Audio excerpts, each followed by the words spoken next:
Hello, everyone, and welcome back to Queen Elizabeth, A Day in Her Life. In our last episode, England was going through a phony war, and people were getting braced for action from Germany, but there was a long period of time before they struck Denmark. And that's when the real war began. In Australia, South Africa, Canada, and others in the Dominions, except for Ireland, declared war too. So let's see what the King and Queen are up to today. The next few weeks were the most dangerous Britain would face in the 20th century. The king wasn't sure about Churchill yet, writing in his diary, "I cannot yet think of Winston as prime minister." The new prime minister started to rally the nation that had been adrift. He invited the Labour leader Clement Attlee Chamberlain and the Liberal leader Sir Archibald Sinclair to join his government. Churchill warned on May 13th, "We are in the preliminary stage of one of the greatest battles in history. I would say to the House, as I said to those who have joined this government, they have nothing to offer but blood, toil, tears, and sweat." Said that Britain's policy is to wage war by sea, land, and air with all our might, and with the strength that God can give us, to wage a war against a monstrous tyranny never surpassed in the dark, lamentable catalogue of human crime. This is our policy. Things got bad right away. May 1940, the Germans and their allies were causing European powers and thrones to collapse. Denmark and Norway were followed by the fall of Holland, Luxembourg, Belgium, and Britain's most important ally, France. Hitler frighteningly had tried to capture the royal families of Europe. On May 13th, the king was woken at 5 a.m. by a telephone call from another monarch asking for help. Queen Wilhelmina of the Netherlands begged him to send the Royal Air Force to help her defend her country, which was being overrun by Germans. The king passed on her request to everyone he knew. He said it was not often that one's rung up at that hour, especially by a queen. So poor Queen Wilhelmina fled the palace as fast as she could, and it was a good thing that she did, because the Germans were almost able to capture her. Braving German bombs, she managed to get to the Hook of Holland and board the British destroyer Hereward, which was still there, luckily. And she wanted to get to the south of Holland, where her troops were still resisting, but the Germans were so quick that it was impossible, and the Hereward carried her to Harwich instead. With great reluctance, she went by train to London. The king hurried to Liverpool Street Station to greet the Dutch monarch and bring her to Buckingham Palace. The queen had little more than the clothes that she was wearing and a tin hat. May the 15th, they found out that the Dutch army surrendered, and the queen tried to make things comfortable for the Dutch queen because the palace was kind of bare then. The end of the month, she was to move to a house in Eaton Square. Princess Juliana, who was her daughter, had arrived in London with her husband and children on the same day as their mother. Princess Irene, the infant daughter of Princess Juliana, was to have been baptized in Amsterdam. Queen Elizabeth suggested that the ceremony take place instead in the chapel of Buckingham Palace, where her own daughters had been christened, and so they did that. Soon afterwards, Princess Juliana and her family left for Canada, where they lived for the rest of the war. From there, she wrote to the Queen to thank her for all the comforting hospitality she had given them. After the Dutch, the Norwegians, King Haakon VII, which was the king's uncle by marriage, and his son, Crown Prince Olaf, were the next to arrive. For just about 2 months they had been hunted around their country, but had evaded capture. King Haakon realized that the Germans had seized every village and ford of his kingdom, and he too decided to leave, and his son went with him, and they secretly boarded a British ship. On June 10th, the king met them at Euston Station and took them to Buckingham Palace. The queen was fond of both the father and son and welcomed them, and she was worried, though, that the staff would be strained. The queen remembered one time in one air raid she had to step over the king and his son, who were snoring on the floor of the palace shelter. The queen said it was really too peculiar. She tried to find them another home, as though we love having them. It is rather a bore, though, to never be alone. Eventually they took Lord Harwood's house in Green Street, Mayfair. The palace naturally felt apprehensive with Europe collapsing around them, but there was still a feeling of the most wonderful comradeship, one lady-in-waiting recalled, and the queen remained calm. The queen had done 55 engagements in London and in the southeast, both on her own and with the king, and she had also visited Bristol, Cardiff, Edinburgh, Glasgow, and the Midlands, Lancashire, and Dorset for more engagements. She wanted to see the regiments when she could, but her emphasis in her program was on women and civilian organizations. Things seemed to get worse every day. The German army attacked through the Ardennes and crossed the river Meuse, which the French thought was impassable. And then May the 15th, the French army retreated, and the French Prime Minister, Paul Renaud, telephoned Churchill to tell him the battle was lost, and the road to Paris was open to the Germans. The British expeditionary forces. May 16th, the Germans broke through the Maginot Line, which was thought could never happen. So this was at France's eastern border, and the British expeditionary force in Belgium and northern France was under real threat of being cut off from the sea by the German advance. Things got worse for Britain and France when on May 25th, King Leopold of the Belgians surrendered and made the fateful choice to stay with his people rather than follow his government into exile.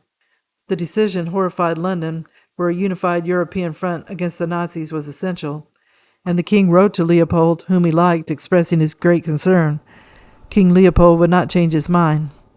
The country was praying for a miracle to rescue the British troops encircled near Dunkirk, and that prayer was granted.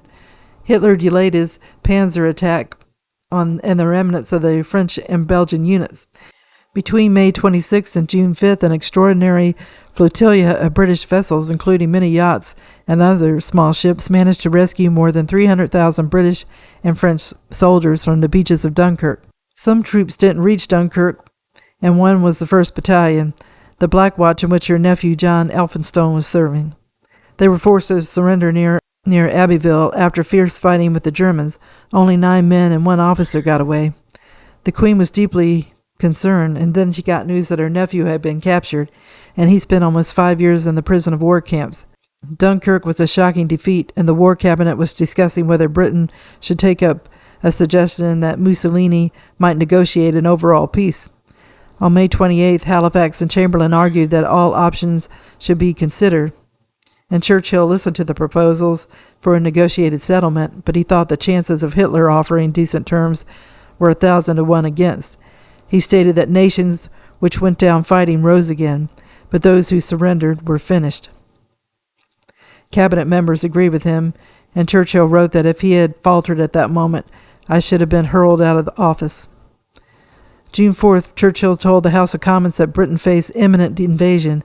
He declared, "We shall go on to the end. We shall fight on the beaches. We shall fight on the landing grounds. We shall fight in the fields and in the streets. We shall fight in the hills. We shall never surrender." Churchill, as well as the King and Queen, had British patriotism, and it burned through years of setbacks and tragedy with an astonishing resilience. The French had withdrawn most of their troops and were reforming most of their troops to await an attack on the Somme. Churchill went to France 4 times to encourage resistance, and the king sent President Lebrun a telegram sympathizing with French losses and exhorting France to continue the struggle. Over the next week, the French army launched an attack on a broad front in northern France and asked for more help. The British got ready to send out 2 more divisions. This included the 1st Canadian Division. Then the German armies poured across France and bombed Paris for the first time. French resistance faltered, and things were going from bad to worse. On June 10th, Italy declared war on the Allies and bombed the British island of Malta.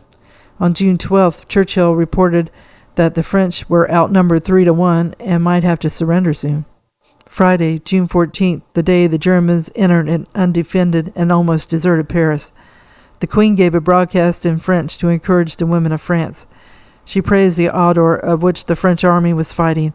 Her thoughts were with the women who were watching in anguish and struggle in which their sons, husbands, and brothers were engaged. She remembered the enthusiasm and generosity with which she and the king were received in Paris in 1938. She saluted the sacrifices that the French women were now prepared to make to save their country. She said a nation defended by such men and loved by such women must sooner or later obtain victory. Then she spoke of her recent conversations with wounded French soldiers who had come over from Dunkirk. She talked to them in French and asked how they were feeling. The Queen had been helped to draft the speech by Anglophile French writer André Malraux, and he wrote afterwards praising the way she had delivered it. He thought the speech was probably too late to help the French resolve not to surrender. He felt, though, it would give the countrymen hope for the future. Her message had a profound impression on France. The day after the Queen's message, General Charles de Gaulle arrived in Britain and set himself at the head of a campaign to rally French forces outside France. It became known as the Free Movement. On June 22nd, the French government surrendered, Britain was on its own, and prospects were low.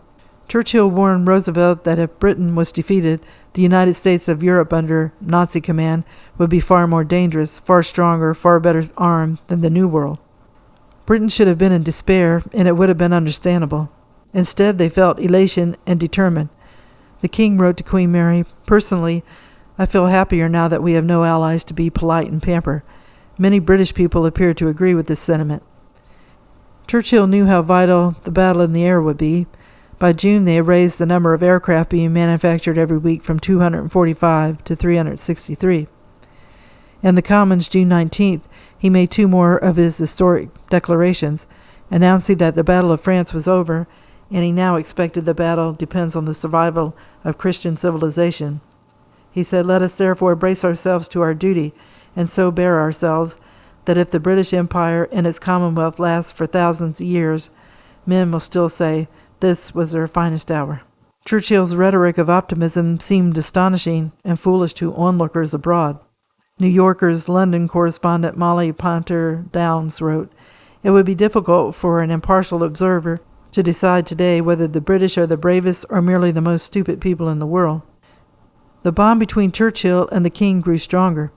The King felt that he was getting to know Winston better, and they started to understand each other.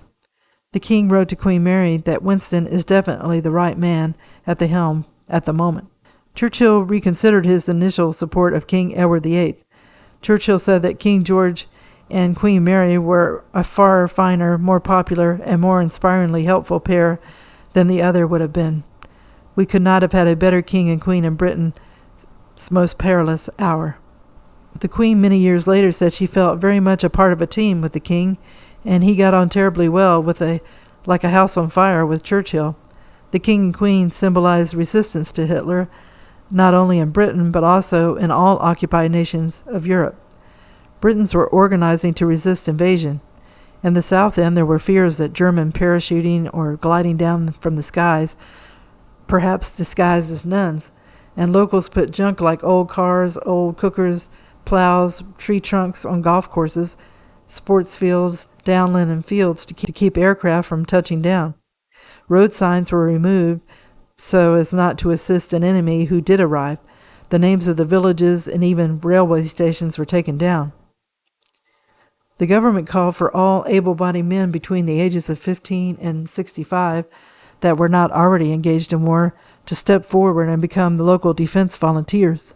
This was the start of the Home Guard, eventually to be portrayed as Dad's Army, a television series that was one of Queen Elizabeth's favorite TV shows in later years.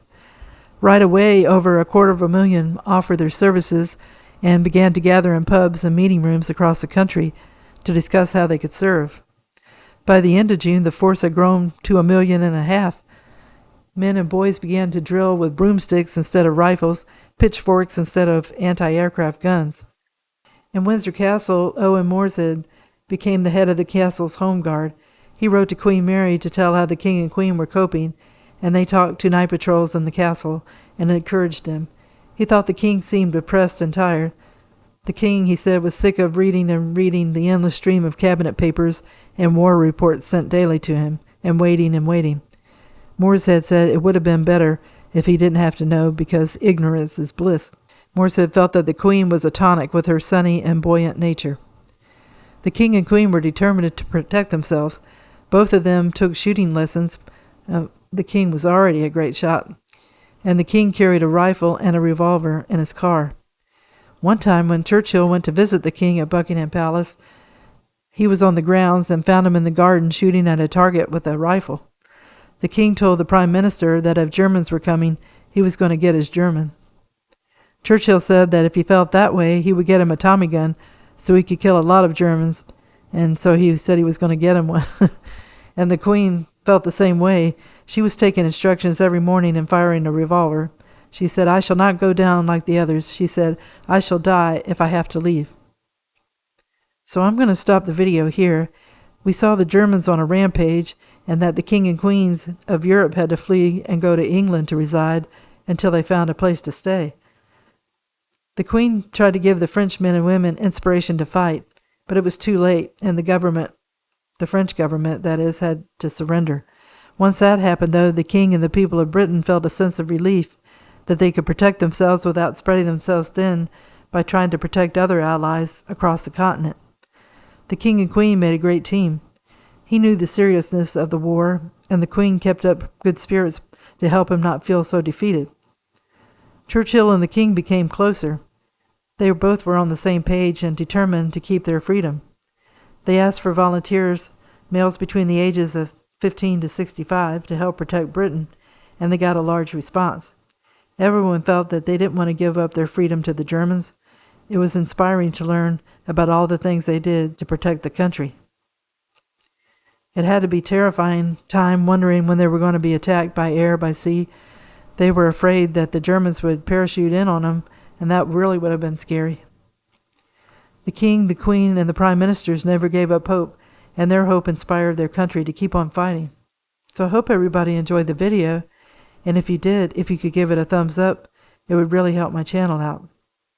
I appreciate the encouraging words and those of you that say how much they look forward to seeing the new videos when they are released. It means a lot to me, and it helps me keep making more videos knowing that people are on the lookout for them. So I wish everyone a good day, and tune in again soon for another episode of Queen Elizabeth, A Day in Her Life. Thank you. Bye.